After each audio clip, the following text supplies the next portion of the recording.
এই মুহূর্তে আপনার মুখটা বন্ধ করুন। হ্যাঁ, আপনাকেই বলছি ভাই, প্লিজ মুখটা বন্ধ রাখুন।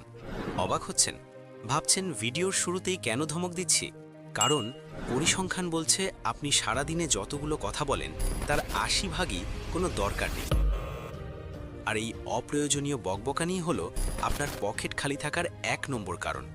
বিশ্বাস করুন, সৃষ্টিকর্তা আমাদের কান দিয়েছেন ২টা আর মুখ দিয়েছেন মাত্র ১টা। এর মানে কি জানেন? এর মানে হলো আমাদের শোনা উচিত দ্বিগুণ আর কথা বলা উচিত অর্ধেক। কিন্তু আমরা কি করি?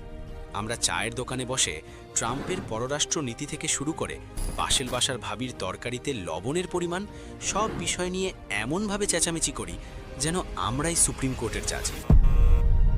আজকের ভিডিওতে আমি আপনাকে কোনো মোটিভেশনাল ভাষণ দেব না।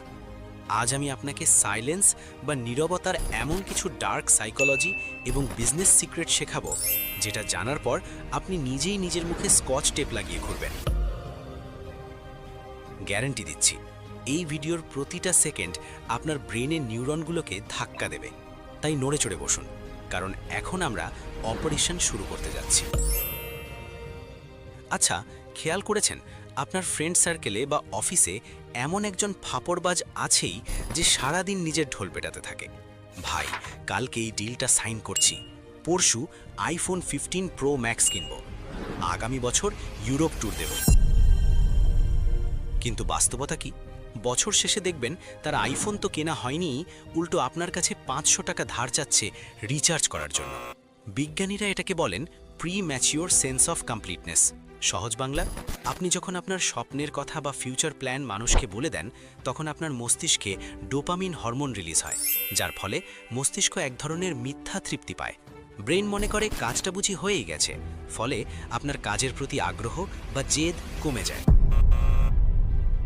অন্যদিকে আসল গেম চেঞ্জাররা কাজ করে আন্ডারগ্রাউন্ডে। তারা জানে সাকসেস নিডস প্রাইভেসি। খেয়াল করে দেখবেন, বনের রাজা সিংহ যখন শিকার ধরে তখন সে গর্জন করে না, সে একদম নিঃশব্দে ঘাসের সাথে মিশে গিয়ে ফোকাস করে, আর যখন সে লাফ দেয় তখন শিকারের বাঁচার কোনো উপায় থাকে না। আপনাকে হতে হবে সেই সিংহের মতো, কুকুরের মতো ঘেউ ঘেউ করে এলাকা গরম করে লাভ নেই, কামড়টা দিতে হবে নীরবে। রবার্ট গ্রিন তার বিখ্যাত বই 48 লজ অফ পাওয়ারে বলেছেন, অলওয়েজ সে লেস দ্যান নেসেসারি, অর্থাৎ প্রয়োজনের চেয়ে কম কথা বলুন। কেন? কারণ আপনি যত বেশি কথা বলবেন আপনার সাধারণ হওয়ার সম্ভাবনা তত বেড়ে যাবে, আর আপনি যত চুপ থাকবেন আপনাকে তত রহস্যময় এবং পাওয়ারফুল মনে হবে।